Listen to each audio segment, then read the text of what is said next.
So now we're going to go into the hangar. Okay. There we go. Oh, wow.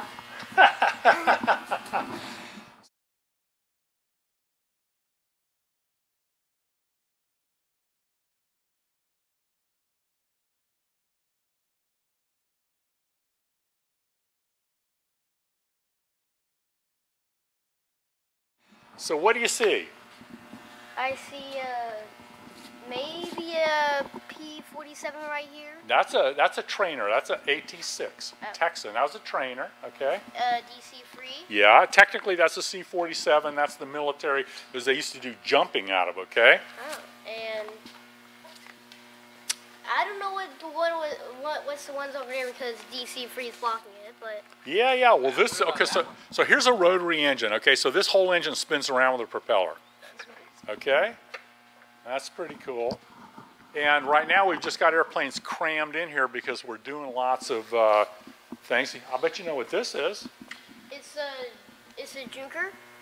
No, Junkers has a low wing. This is a Ford trimotor. Oh. Okay, so come here.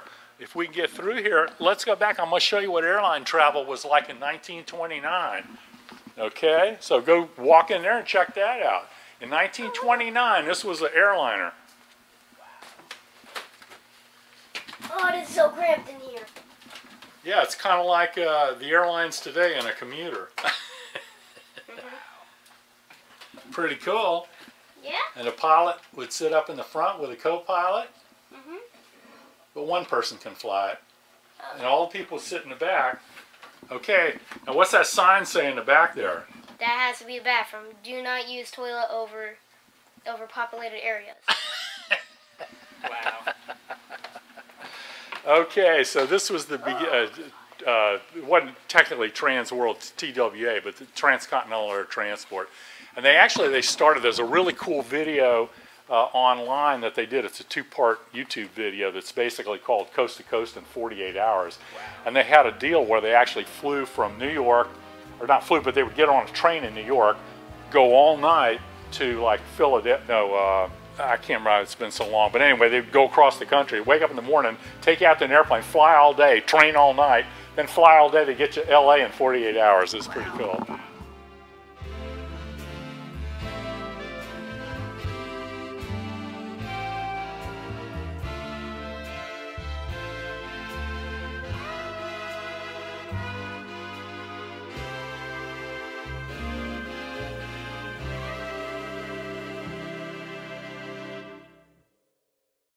So what is this plane right above us? Well, this airplane was the beginning of the modern airline industry, okay? This is called a Benoit, and it was the first airline service with an airplane was in Tampa Bay.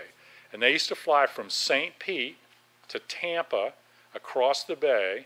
And at the time, and they started on New Year's Day in 1914, okay? At the time, it took 7 hours to go from Tampa to St. Pete in a car. Wow. It took 5 hours in a train. It took 3 hours in a boat.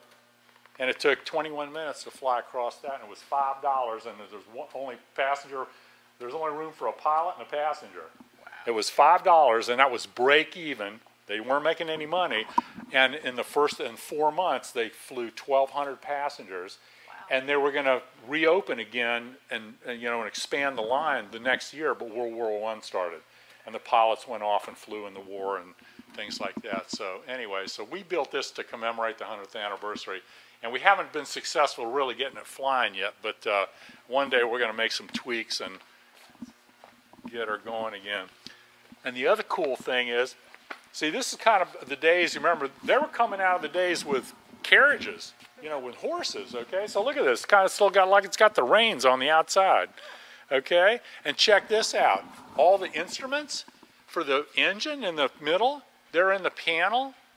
And some of the ones for the engines on the outside, come here, check this out. They're out here. You see that out there? Oh, wow. The engine is right there. So if I want to see when I'm flying the airplane what the engine instruments are, I have to tell whoever's sitting in the right side, I say, you got to lean forward so I can see the instruments. Wow.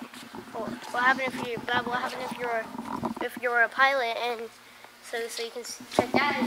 Well, this is easy. I can easily see these instruments because you can see the gauges are out there too. See those out there? I got to tell somebody to lean forward. This is a little World War I, couple World War I German airplanes, an Albatross and a Fokker D7. Okay, these are like very, very accurate reproductions of the original airplanes. And I believe that this is a trainer plane? That's a trainer, that's a Booker Youngman, and it's a really nice flying airplane. This is another airliner back in 1931. This is called a Stinson tri-motor because it's got 3 engines. I don't know if it's open. Yeah, you can go take a peek if you want.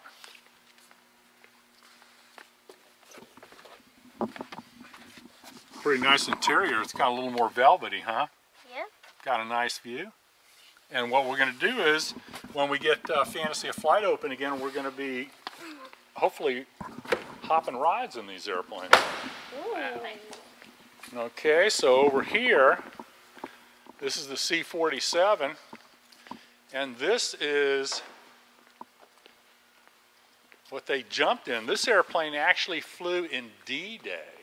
Wow. Okay, oh, wow. This airplane, what people don't realize is before all the troops hit the beach on D-Day on June 6th, they'd already dropped out, I think, 13,000 parachute jumpers at 2 o'clock in the morning at night, okay? They didn't know where they were going to land. They didn't know where their buddies were. And this is all, we flew this across the Atlantic about 5 or 6 years ago. And it's all set up in the jump configuration, you know, so it's got the cable for jumping out. Have you ever heard of the Night Witches? You need to go look up the story. It's a great thing. The Russian women flew these airplanes, and they would hand throw bombs out on the enemy. I mean, it was a pretty cool thing. And they were Russian mechanics and Russian office women. They were all women, and they used to fly at night in the cold, open cockpit in a Russian winter. Oh my God, the Night Witches. So you remember the airplane over in the museum that was uncovered, didn't have any fabric? This is the same kind, but it's got the fabric on it. Wow. Okay, and it's got a rotary engine as well. Now, what kind of airplane is that? That's a P-51C. There you go. That's pretty cool. And this airplane, Paul Mance won last piston Bendix race in this airplane. That's a Stinson L1. That's a airplane that flies really slow, can get in and out of little short fields. Check out this big old beast. What is that? No idea. No idea. That's a short Sunderland. That was a British airplane, and it's only a flying boat. It can only land and take off on the water, and the wheels are just to get it out of the lane. I have a big lake over here, and I have a seaplane ramp, like a big wide boat ramp, and we take it in and out of there, and I've flown it in and out of there. We flew this airplane across the Atlantic in 1994. Wow. Isn't that amazing? That's cool. Pretty That is cool. amazing. Pretty cool.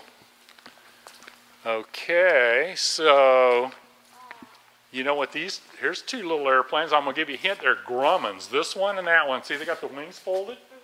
Why would they put the wings folded? So they can have more room on aircraft carriers. Bingo. That's pretty good. Okay.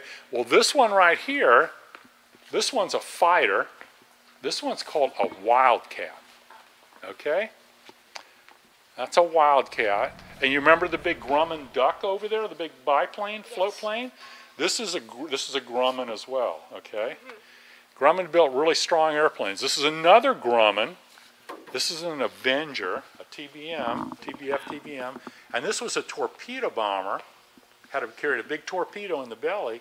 And this is the same kind of airplane that President George Bush Sr. flew. He got shot down twice in one of these airplanes. Lived to become a president. Ooh, that's one of my recent videos. That's our little Polycarpov, I-16. We were hoping to get that over at the museum, but we were shuffling things around. We'll have it over there in the fall.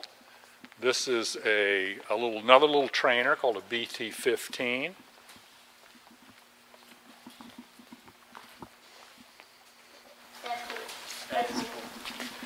Yeah, this one's been recently restored, and we just haven't had a chance to test flight yet. Okay, what do you think this is? This is the very early planes, you know that. Yeah, that's for sure. This is called a Curtiss pusher, okay?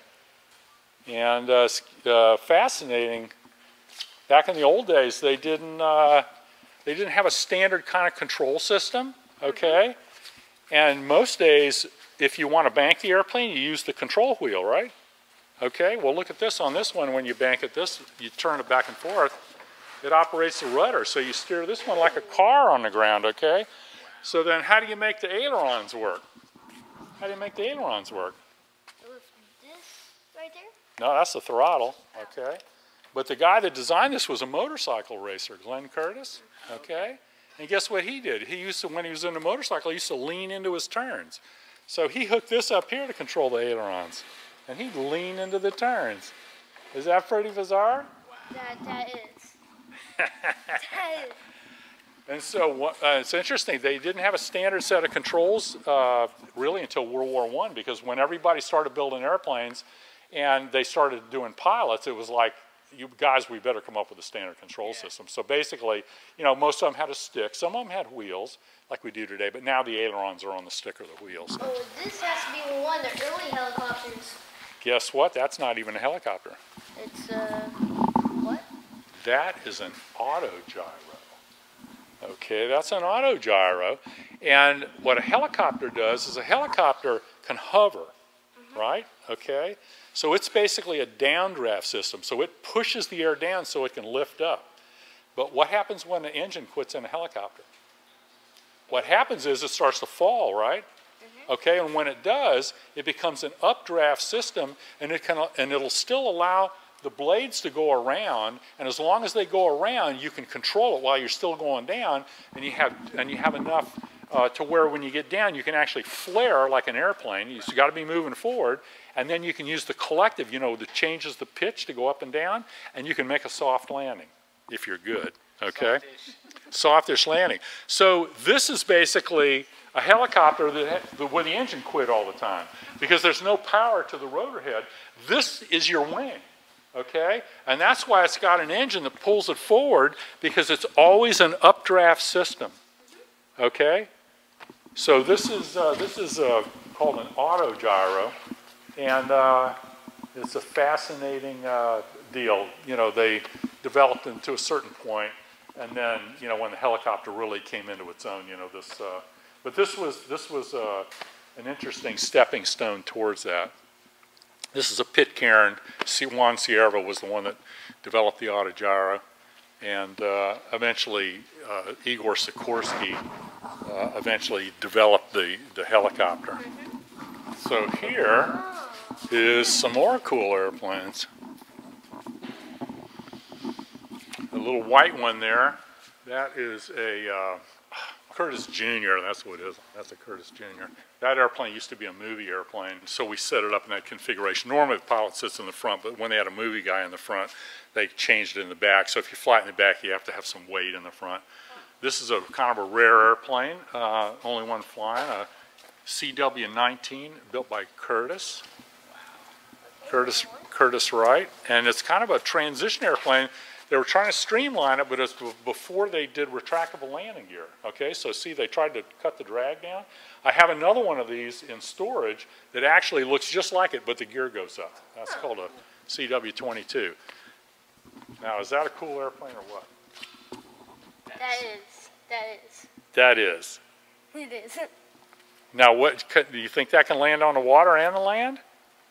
I think so, because it has like a curvish bottom. Right. Well, it has like a boat bottom. Okay, so it lands in the water, and on this one, the wheels go up like this to the side, so they just go up to where they get out of the water. I fly this quite a lot. Okay, this is called a Sikorsky S-39, and I've got also an S-38, which is about 50% bigger with 2 engines, and it's in zebra stripes. And both airplanes were redone in the colors of Martin and Osa Johnson, who were famous documentary film adventure photographers, and they took them through Africa and they painted them like that to blend in, you know, because airplanes weren't generally part of the bush at that time, okay?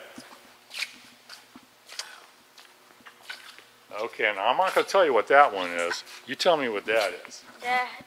Is it a P40? You got it. Good boy. That's awesome. That's like the one that has big shark teeth on the front, right? Mm-hmm. Yeah, and this is the only original dual control one on the planet. They built about 40 of them during the war, and this actually has room for an instructor in the back. And we've flown this airplane a bit. This is a Travel Air 4000, kind of a 1930s airplane. This is an Avro Cadet. This came out of Australia. Really nice, fun little flying airplane. Now check this out. I'll bet you can't tell me what this airplane is over here. This one right here. I know you're not going to be able to tell me. Where'd it come from? Germany. Know that. Well, it's actually just a home built, and guess what? I built most of this airplane my last year of high school. I was 17 years old, taught myself how to weld, built most of it in high school. I test flew it when I was 21, and it's down right now. We're doing some maintenance where it normally hangs up in our reception area, but flew that. So, got a question. Yeah. Is this your very first plane? The very first plane was the one I had on my toy wagon. Oh. There's a picture. I was 8 years old, and I built a little biplane. It didn't fly, but I used to put it on my wagon. I used to go down the street dreaming I was going to fly, okay? But this was the first airplane that ever flew that I did. And then I went on, I designed and built 2 aerobatic airplanes, and I flew on the U.S. aerobatic team for a number of years in those. Won a lot of 20 medals at the world level. Pretty cool. And then this is a famous bomber, only one in the world that still flies. You know what that is? I'm going to give you a hint. It's a Martin. So and we know it's a B. I want to say B-17, but I know it's not it. No, B-17's got 4 engines. So keep going up. It's not a B-18. I'll tell you, I'm going to give you a hint. It's after that bomber over there in numbers. A B-26? That's a B-26. Good. I've never even heard of a B-26. It's a Martin B-26, yeah. Yeah. Pretty cool. And then check out this little helicopter. Do you know anything about helicopters? I know that has to be like one of the first Bell helicopters. There you go. That's pretty good. So what's the real famous Bell helicopter? What was the TV show that they flew them in? It was like cop shows. No. Oh yeah. This way. There was a TV show called MASH. Okay. And this was a MASH helicopter. This is a Bell 47. Yeah. Yeah, I read about this. It was like a 2-seat bubble helicopter. Yep. Yeah. Yep. I fly this quite a bit. It's out of license right now. There's another Curtis Pusher in the back there. I've given people rides in that. Oh, that's cool. Okay. I got ride that. There's the back of the P40. Okay, so we know what this one is. A B-25. That's a B-25. Mitchell. There you go. Good, good, good. And that's pretty cool. And we saw the video of him running the engines on this before the. That's right. Yeah. That's right. Oh, so you have seen some more of my videos. Yeah, but not a lot. I promise I'll watch more. I promise. Okay. This is a Whirlaway. This is an airplane that's kind of like that T6 trainer when we first walked in, but Australians built this. That one in the back there, that's a really cool airplane. I love flying that. That's a Fiesler Storch. That's a German airplane. And it flies slow like that Stimson L1 that we looked at in the other hangar, okay? And up here, that's my oldest original airplane. Take a guess what year that was built. In 1908. That's not a bad guess, but it would have been probably, I think, about 1914, 13. It's a Moran Brock. And it's got, but you're right, because actually 1908 was when the Gnome 50 came out, and that's what it's powered by. So it was probably around that period. I think it was after '08, but it would have been probably around 9 or 10 or something. So this is pretty cool, and I fly this one all the time. I got videos on most of these airplanes. If you go on my YouTube channel and watch some of my videos, you'll actually see some of these flying. So pretty cool, huh? You want to go see one of the shops? Yes, please. Let's go see one of the shops here real quick. Okay, here's a couple of famous World War II airplanes. The one on the left with the engine on it, that's a Tempest 2. And the one over here, this is a Tempest 5. And we're actually doing some cleaning in here and stuff. And unfortunately, the guy that was really working on the Tempest 5 here retired. But at some point, you know, we'll, right now our focus is really more on trying to develop the future thing. You know, it's not as much on airplanes right now as it used to be. So, but that's that. Now, that's a big engine right there. That's a Napier Sabre.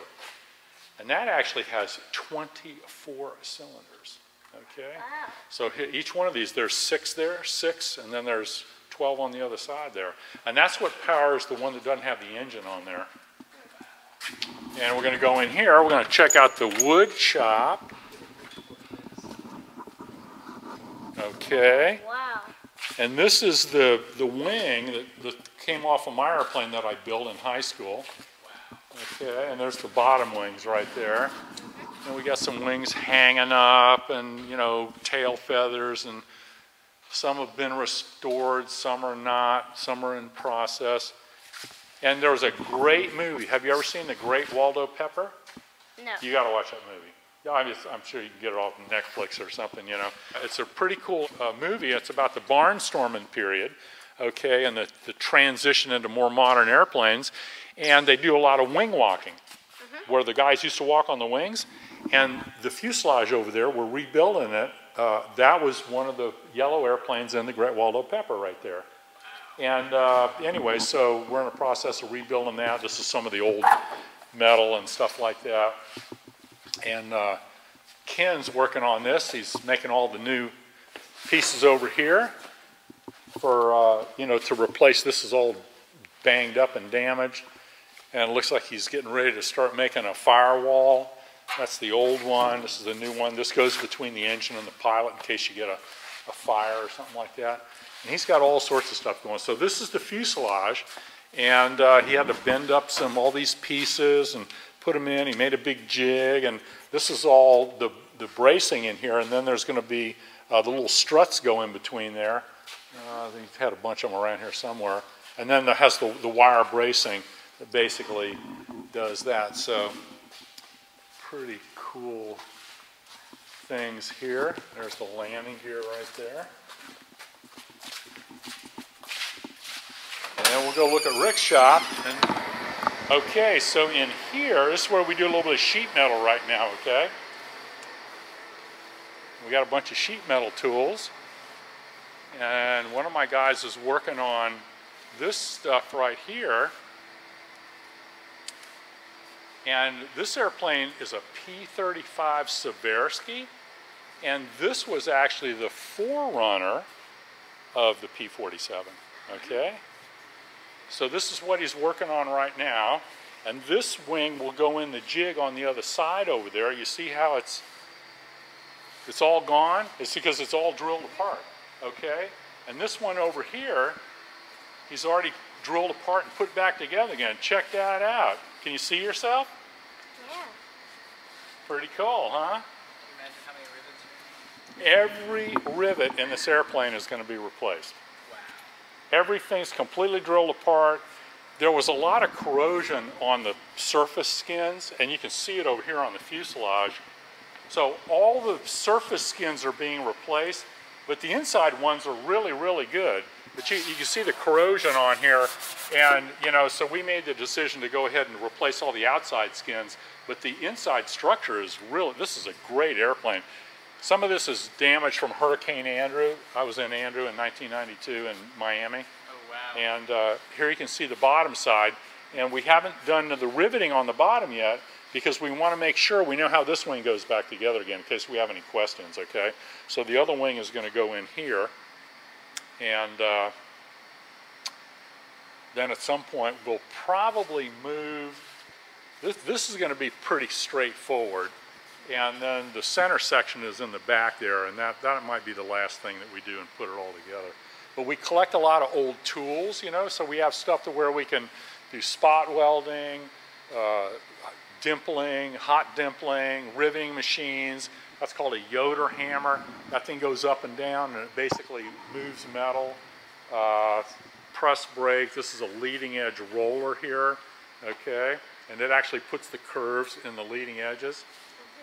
We have a big hydro press over here with a big rubber deal. It has a big rubber pad in there. You see the big rubber pad right there? Right. Okay. And what we do is we'll make a form out of wood, and then we cut the metal out and we put it up there, and that's how you make a rib. See, isn't that pretty cool? And it smashes it into place. Okay? So you make a wood form, you put it in the press with a little rubber deal in there, and it comes down and it smashes it, and it puts the shape into it. It's big, shear, all sorts of stuff. So anyway, that's pretty much what we're working on. Alrighty, one last, maybe two last stops.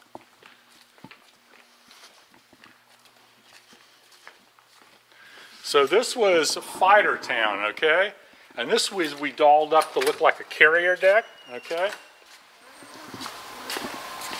Yes. Now, I know you know what that is. That's USS Yorktown. No, that has to be a Hellcat or a Wildcat. Well, you just saw the Wildcat outside. Yes, so that has to be a Hellcat. No, that's a Corsair. That's a Corsair. Okay, pretty cool. So what we did is we used to have simulators in here. This was the handicap one, but we used to have them on motion bases. Oh, wow. This was the handy, you put a wheelchair in there, and then people would go in and they would, you know, have fun and play games. And so here's the Corsair, okay? That's a Grumman F3F. That's also like the same company as the Wildcat and the Duck, okay? Wow. The TBM. And I'll tell you what, if you want, I don't know if there's a cushion in there, but if you want to come up, you can crawl up and go up inside this one if you want. Sit down. I mean, Dad can get a picture. So that's me flying it back from Texas right there. Oh.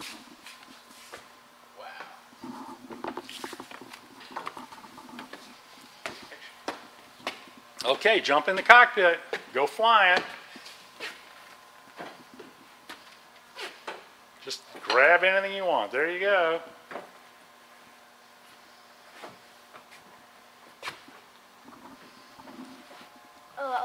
I could just see it now. What do you see? Like, I see the blue sky. About to go off the Carrier? Yeah. Let me ask you something.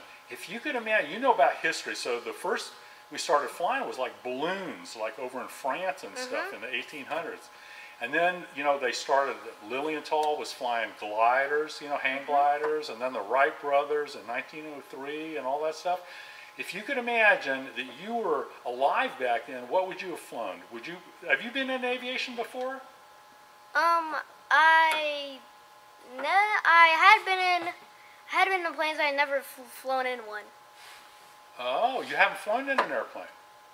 Wow. No, but I mean, if you lived in the past, in the history, what part of history would you be part of? I would be in World War II, in the Navy, maybe being a fighter pilot. Really? Really? Yes. What kind of airplane do you think you would have flown? I'd probably flown like a Hellcat or a Wildcat. There you go. Pretty cool. Well, you're back again. Maybe you can still fly another one. So cool. That's pretty cool. Good for you. Oh, you're going to get some pictures. Good deal. Awesome. What do you think? That felt pretty cool. That's pretty cool, huh? I think you might have been a fighter pilot. Just saying. So what we did was, this in the long run is going to be my machine shop, okay? And what we did, it was interesting, you know, we came up with a lot of creative ways to make it look like an aircraft carrier. although it wasn't an aircraft carrier, and had the little thing up there and stuff. And it was interesting, if you look at the ends of the guns up there, guess what those are? The little cone things there. Those are styrofoam coffee cups. Okay? And the little floats here on the deal, we made had the things made on the side there for, guess what those are? Toilet bowl plungers. Pretty cute, huh? Don't tell anybody. So here's the F3F. Storing a lot of stuff inside here. I flew this back from California.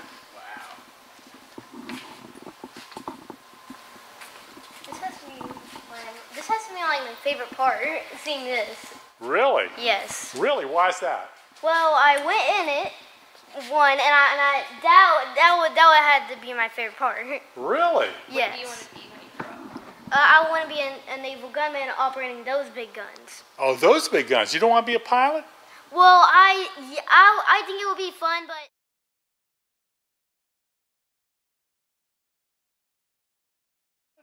I think it would be fun, but we don't have propeller planes. We have big jets. Right. So you'd rather fly a propeller plane? Yeah. Yeah. I think you used to be a fighter pilot in the war. That's all I'm saying. I think we got that figured out. Okay, let's go look at one more room, and then we'll call it a day, because my little girl wants to go out in the boat tubing with one of her girlfriends. So, okay, so I need to turn some lights on here really quick. So this was one of our immersion environments, and we're going to do more of these in the future, but with a little bit different purpose. Instead of having people just walk through on their own, there's going to be experiences that we're going to offer. And there used to be camo netting, and there was sounds and airplanes taking off, and you know, it was really, really cool. And you would come in out of here, out of a little World War I immersive environment, and you'd go in here. There was a briefing tent. You'd go in a briefing and get a briefing. It was a little filmatic video deal that we did. It was pretty cool. And I tell you what, have you got your phone on you with a light? Yes. Okay, turn on your flashlights. And I'll tell you what, we're going to go through the bomber, okay? Okay, so now we've got, what position was he? I believe he was a radio. A radio guy. Well, we're going to go through there. We'll see. There's the ball turret. That's just externally. We had to make it easy for people to walk through. Okay. So when we come in here, this was a normal way to go in. We come in here. Okay. And in the back there was where the the tail gunner was. Okay. He'd crawl back there around the tail wheel. And these are oxygen bottles. And then here's the two waist guns. Okay, so they had a gunner on the side, had another gunner here. The ball turret used to be down here, okay, but we made it easy for people to walk through. So the one on the outside is just a shell, okay? And here's the radio guy, okay? So this is where my great-grandpa was. That's where your great-grandpa was. Nice. Okay, and he would have had one gun stuck out the top here, okay? So there's your great-grandpa, okay? Now we're going to go through the bomb bay. Okay, we made this a little easier to get through, so it's a little wider, but there's some bombs, 500-pound bombs.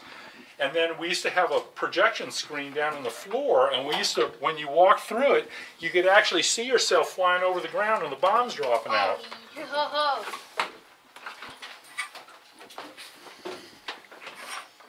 Okay. And then up here, you can see the pilots. Okay, I'll let you just see those up there. So the pilot and co-pilot. And then up here was the navigator and the bombardier up there. Take a peek up there. See the two guys up there. So we had a crew of 10. And then when you came out here, we were back from the mission. And when we came in, you would have come in over there, you wouldn't have seen this side of the airplane. See, so this engine was on fire, and we got it here getting worked on. And this engine's feathered over here, so that needs some work. There's actually a guy in the wing back there, and he was working on it. He's whistling, the radio's playing, his leg was moving up and down. Oh, that's cool. Anyway, it was pretty cool. So, Well, that's pretty cool. You got to go on a B-17 like your great-grandfather flew, huh? Okay, so then we leave.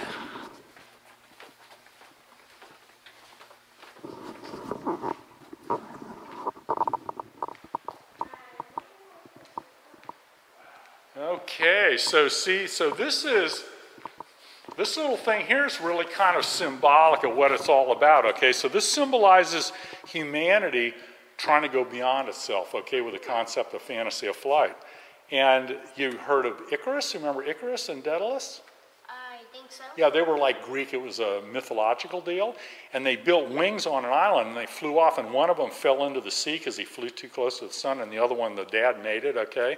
So this is kind of a combination of Icarus and Daedalus, okay? And it symbolizes our potential to succeed and our potential to fail, but it shows us trying to reach beyond ourselves with this concept of fantasy of flight. So anyway, that's what it's all about. So, okay, well, cool. So what do you think, Connor? That was the most funnest thing. That had to be. Really? In what way? It was educational and fun. Really? Yeah. Good. Did you learn anything new? I learned where my great grandpa was, yep. and like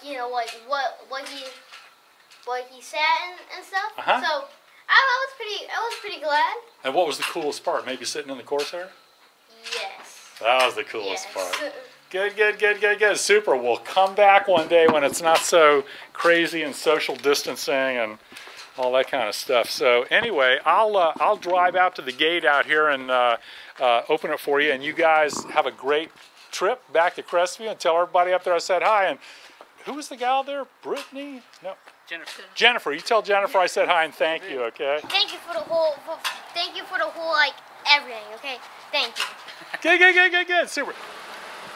We'll see you guys. See you, Connor.